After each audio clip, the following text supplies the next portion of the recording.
Hello folks, this is Woodman Who, a man that loves to do a little bit of everything. Well, in this series of videos, I'd like to share some fun experience that how I transformed my backyard last year from this to this.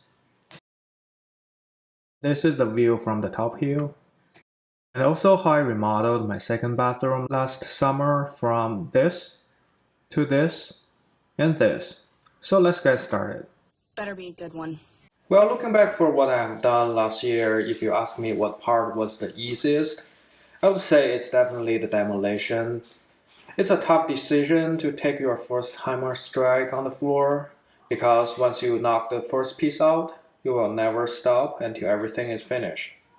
It took me and my wife a long time to think about whether we do it or not at the end of the 2019. We all have full-time job, and if we plan to do it, we will lose probably the entire weekends of 2020 just to work on it. And we did not know how wild it was gonna go. I guess the pandemic just made it possible. This project started in April, just a couple of weeks after we started working from home.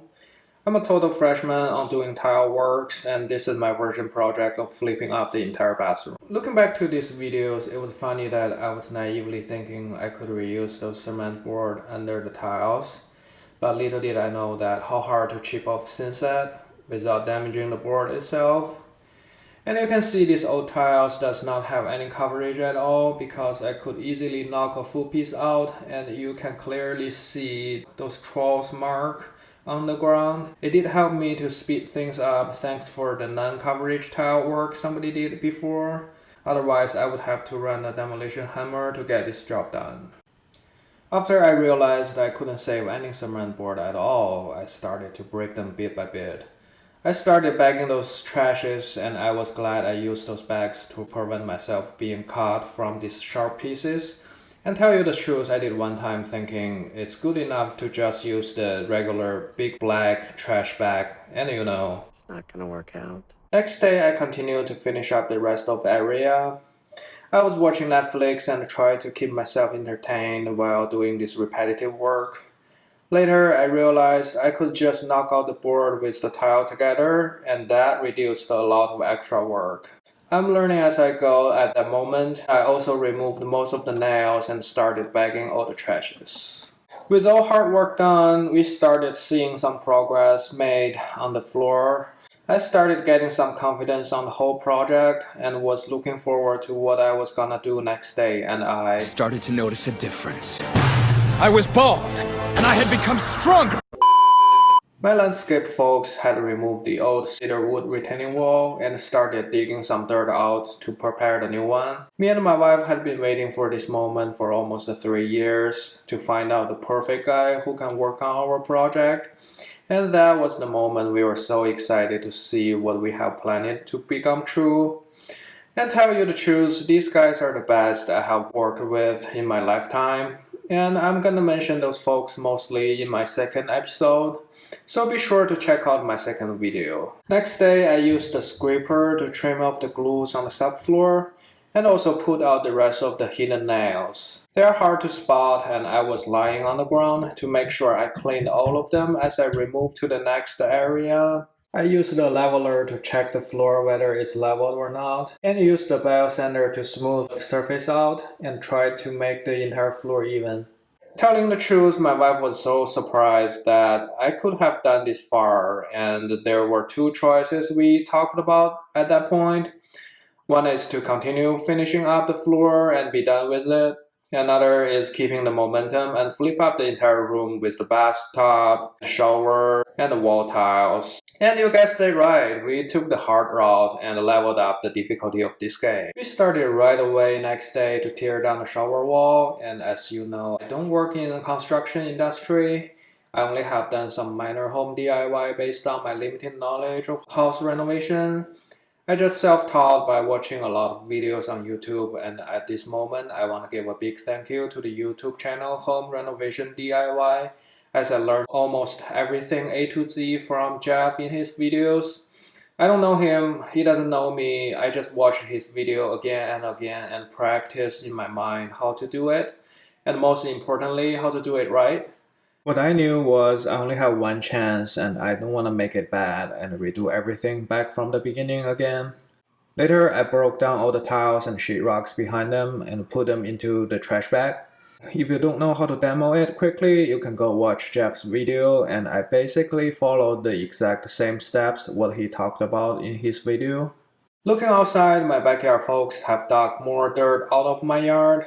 Our backyard is getting larger and we couldn't be happier. Alright, with everything looking too good to be true, little did I know I was running into the toughest time I had in this whole renovation, which is fighting with this drainage pipe.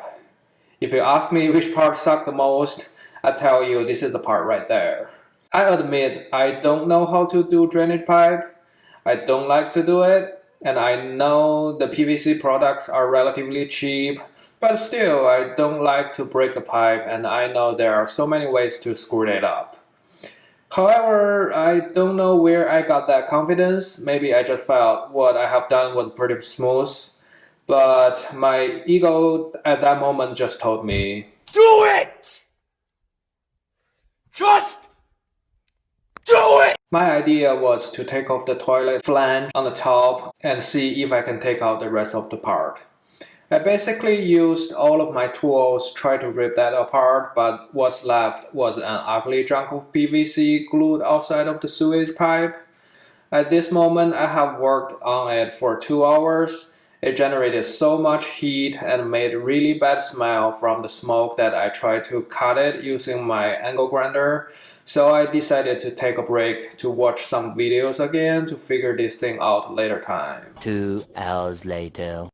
I came back with another idea that if I can't take it out, at least I could cut flush the excessive part on the top and see what I can do from there. And I underestimated how hard the plastic is when the pipe is not heated up, and I don't have a proper tool to cut it. It's so close to the floor level and I don't want to cut the subfloor to make things even worse. 6.5 hours later.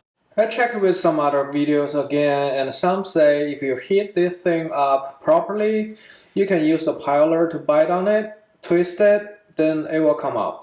And that only applies to the product that sits inside of the sewage pipe, but mine one was sitting outside.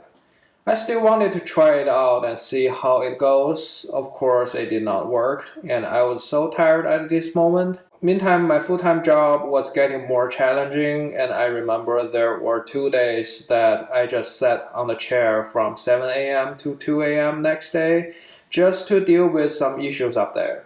Well, I was thinking about how to fix the pipe every single night from that day, and I was under tremendous amount of pressure, both mentally and physically. Not only did I need to get this pipe fixed, but I had to work hard on my drill job because I don't want to screw that up.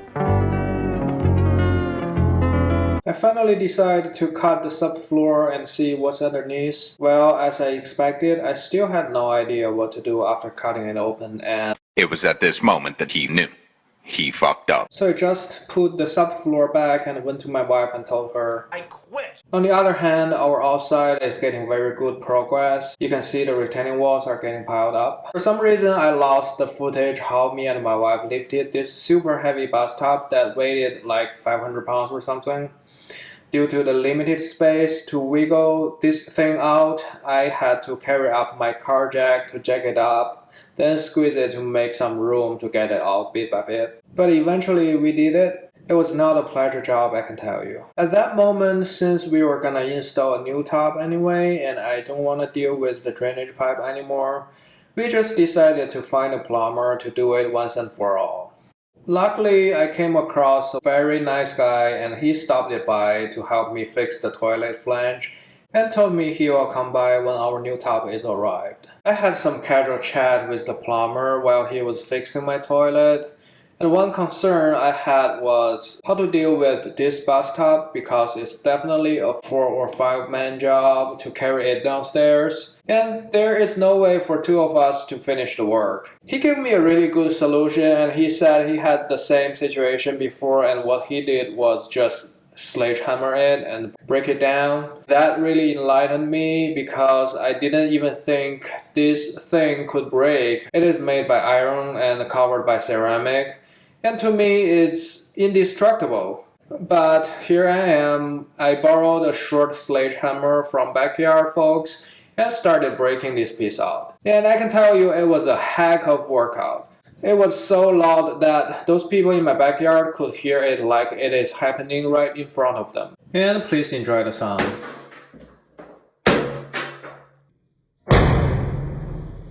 On the contrary, I like to work on water pipe very much.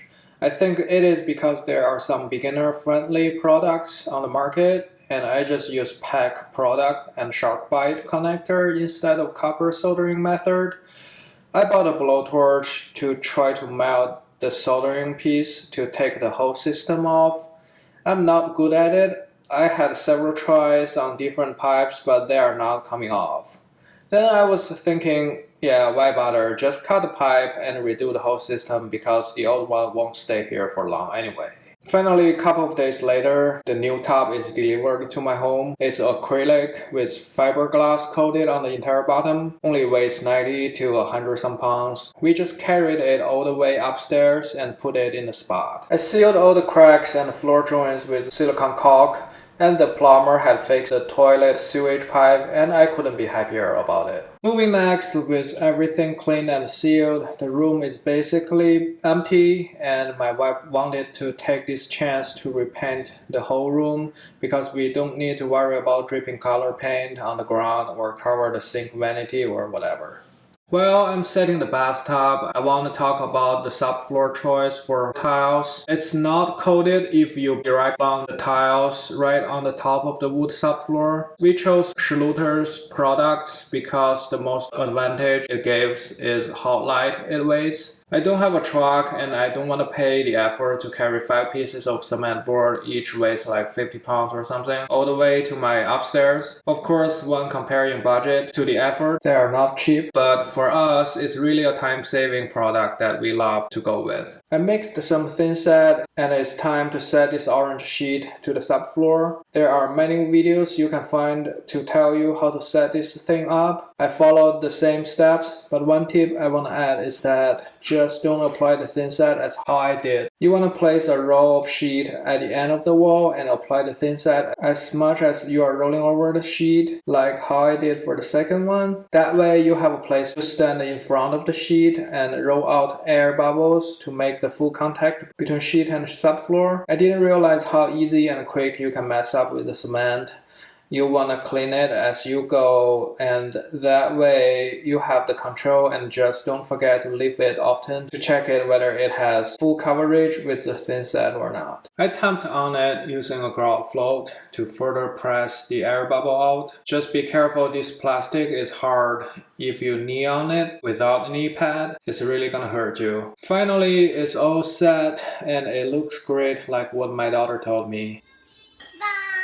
Early next day, I was talking with my contractor to show my appreciation about what they have done for my retaining wall. Definitely, they progressed much faster than what we had expected. To better catch up with them, I installed new water pipes and a shower valve. I bought 4 pieces of Schluter curly board membrane. Like I said earlier, great product, lightweight, waterproof ready, time-saving, and all the benefits, you name it. The drawback is the price, but comparing with how much time we saved, I'd say it's well worth spending the money. We trimmed the sheetrock on the top to perfectly frame this membrane board, and here shows that my wife was very happy about we were one step closer to the finish line. If you decide to go with this product when you go shopping from the supplier store, just buy everything they recommend together. That way you will have all the screws, washers, tapes, silicone caulk, and other accessories you need, so you don't end up running to the store again and again. The installation cannot be easier. If you don't know how to do it, and just watch Jeff's channel on home renovation DIY, you'll get a good sense of how to do it yourself. We just used a utility knife to cut the openings for the shower valve and the pipe opening on the top, using the screws and the washers to secure them on the wood slab. I ended up having a full piece of membrane left, so I returned it to get some money back. I picked up all of the tiles from store and started laying on the ground to see which pattern we're gonna go with. We tried horizontal layout, vertical layout, and even being creative. But at the end, we didn't choose any of them, and my wife still jokes it to me about how I didn't set the grout line straight on the pattern I insisted to choose. But we'll cover that later. Back to the wall. Well, back to a couple of years ago when a contractor was working on our master bathroom, he told me the most important thing is to set your first line of the tile on the wall, or the bottom line, or wherever you're gonna start tiling on the wall. If you screw up that first line, or the line is not leveled, you screw the whole project. So I paid extra attention on it. I bought a laser leveler from Amazon. It works great, and since I don't have any experience on it, I decided to pre-cut each pieces first, make sure they all leveled up, because no single wall is absolute straight, no corner is absolute 90 degrees. I'm quoting what Jeff said in his video. I have a higher end on the left side and a lower point on the right side of the top, so I really spent a lot of time to eliminate the potential mistake. Retaining wall is looking very promising. I still can't imagine how fast they've got this job done this far. So a couple of days later, I started cutting those tiles. I used duct tape to mark them one by one, laid them one more time to make sure they are leveled. Then I put them in the tub for later installation. With more days passed, we finally got some time out of work. I think it was a weekend, I couldn't remember. But we started to prepare the floor tiles. Come to this part if you ask me which part of the work I have done that really made myself to be proud of. I think it is this cutting. I guess nothing satisfies me more than a perfect cut to fit the drainage pipe.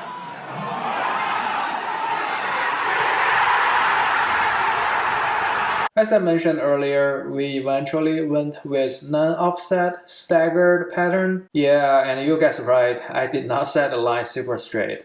And that's why my wife still laughs about it. But come on, give me some credit on the hard work I have done. It is my first time and I still feel I did a good job on it. If you give me another chance to redo it, I would still choose this pattern and try to make them perfect. I continue to lay down the rest of the tiles. I pre-cut the edge and corner pieces, labeled them, and I could already tell it will look good when we finish up everything.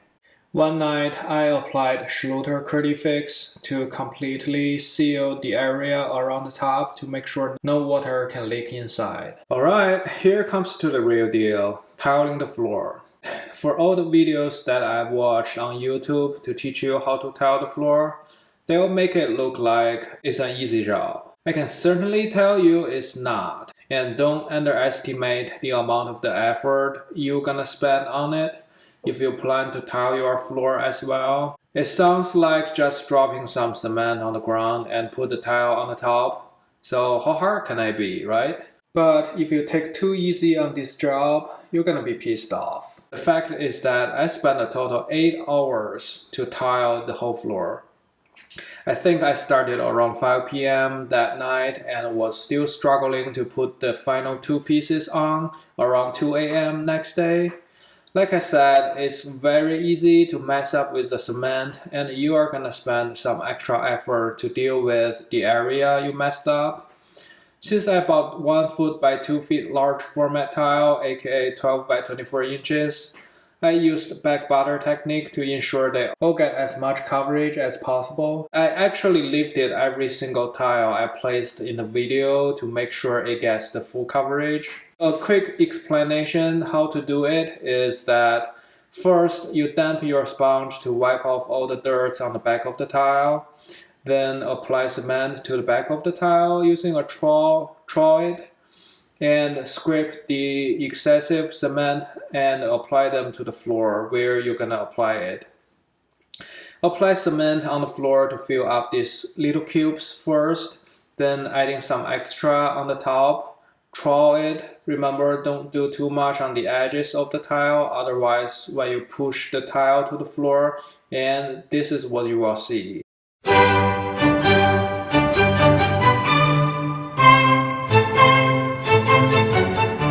My wife helped me to set a couple of tiles to allow me to finish my dinner. I mixed another bag of cement and decided to power through to finish up the rest of them in one night. And so far so good, just as I thought, to finish up the last two pieces and call it a day.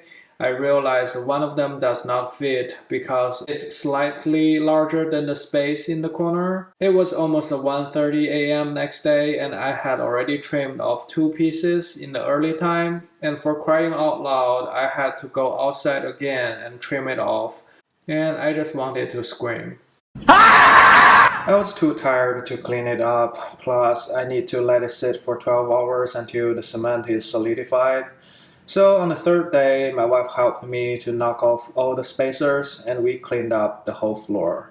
Despite the lines are not perfectly aligned and my wife still jokes about it, but I think I did my best and I'm pretty happy about what I have done there. Next day, I started filling the lines with grout. It's easier than tiling the floor, but beware that the grout dries super fast. So be sure to mix a small amount of them to test out, and once you get comfortable working on it, finish them up with another large mix. I think the one I bought dries out in 20 minutes and it does not allow me to finish up even half of the room. And I was amazed how less water you need to mix up half bag of it. And make sure to clean the grout as you go. I learned that mistake while grouting the wall tile, and I should have done it like what I was doing the grout on the floor. Halftime break, I was cutting some new baseboard I bought earlier to complete the floor even more. Second half starts several days later in a weekend. I measured up all tiles that go into the shower niche. Shower niche? Anyways, and pre-cut them for later use. I bought all of the tools, but I did not buy a water saw table. And I still think it's okay to not having it. If you're doing marble or natural stone tile, you definitely need it, but for porcelain and ceramic, you'll get better cutting them using a hand tool after you ruin another 200 pieces of them. I was just kidding. I only screwed up a couple of pieces and I became good at it. We installed the shower niche and waterproofed the entire wall using curdy tape or something, I forgot its name.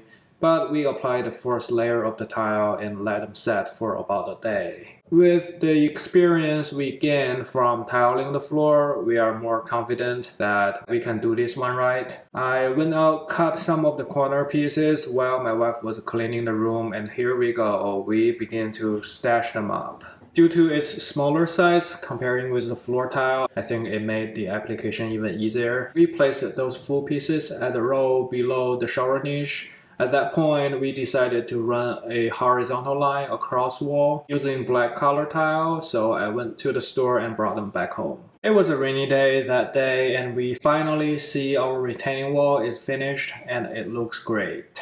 While my wife was cleaning those tiles on the wall, I brought some of them to my garage to cut them to the edge and the corner pieces. I marked them and labeled them as usual, and they are ready to be attached on the wall. Here, I want to spend a couple of minutes to share some experience I learned from it. I had a long time concerning whether the hexagon shape has the same application just like you do for a normal shape of tile, or is there any problem I need to be cautious about? You see most of the videos you find on YouTube, they use subway tile or rectangular shaped tiles that do not have a variant shape when going to the edge of the wall. I only saw hexagon tiles showing up in Jeff's video, but he was talking mostly about grouting on that episode. But basically, the short answer is that you don't need to worry about it too much, and it will be the same application as you do for normal tiles. But here is what I learned. To set the first line straight, you can cut the bottom triangle off and make them level like what I have on the wall.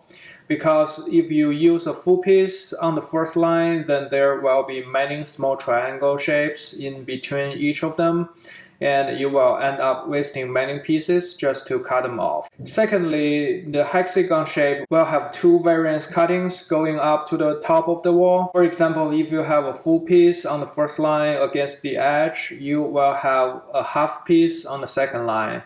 If you have a 70% piece and a 30% cutoff, you will cut the same 30% off from the middle of a new piece. Then you can measure the edge pieces on the first two lines and you can pretty much pre-cut them for the rest of the wall. And that's based on the assumption that your wall is straight, and if not, you can cut as much as you go. Lastly, if you come across the situation you need to tile a wall that is perpendicular to another wall, don't use a full piece to start from the corner, beginning with the cutoff piece at the edge where the second wall joins the main wall.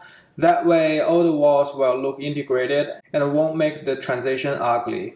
And no matter how small the cutoff piece is, don't skip it. Put them on the wall where they belong to, and you will notice a difference if you don't put them on once it's finished. We sprint to the finish line in one day, and next day we cleaned up the wall and it looks fabulous. Me and my wife couldn't believe how much we have done since the beginning of this project, and we felt like we did a marathon and finally saw the finish line in front of us. Like I said earlier, I made a huge mistake that I did not clean the grout as I went. It only took me 30 minutes to grout all 3 walls, but ended up I spent 2 hours to clean them off. And we made the right call to have a black decorative line across the wall. And you tell me how it looks. The plumber came here to set the toilet back to where it is. Several days later, our shower door is arrived.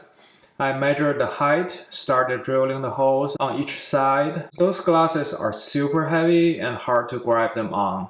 So I bought 2 pairs of glass suction cups, and they really helped us to get the job done.